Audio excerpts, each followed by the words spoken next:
ફ્રાઇડનું મનોવિજ્ઞાન કહે છે કે જો તમે તમારા મનને રોકશો તો મન તમે ગાંડા થવાની શક્યતા છે. પણ ભારતીય સંસ્કૃતિ કહે છે જો તમે મનને નહીં રોકો તો ગાંડાઓ કરતાં પણ તમારી ભૂંડી દશા થશે. મનને રોકશો તો જ તમે મહાન થશો, ઉન્નત થશો ને સ્વસ્થ થશો.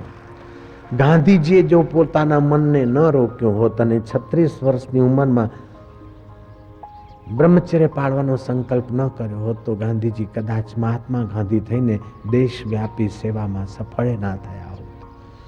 આઈન્સ્ટાઈનને કોઈએ પૂછ્યું તમે રિસર્ચમાં આટલા આગળ કઈ રીતે વધ્યા? કે હું ભારતીય પદ્ધતિએ યોગશાસ્ત્રની, પતંજલિ યોગશાસ્ત્રની પદ્ધતિએ હું ધ્યાન કરું છું અને છેલ્લા 4 વર્ષથી મેં બ્રહ્મચર્યનું પાલન કર્યું છે, તેથી મારી મતિમાં આ પ્રકાશ આવ્યો છે.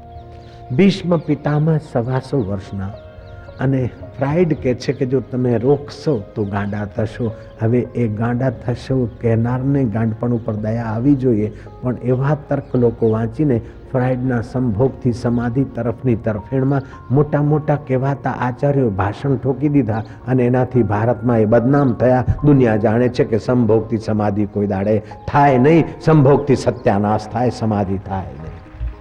જય શ્રી કૃષ્ણ.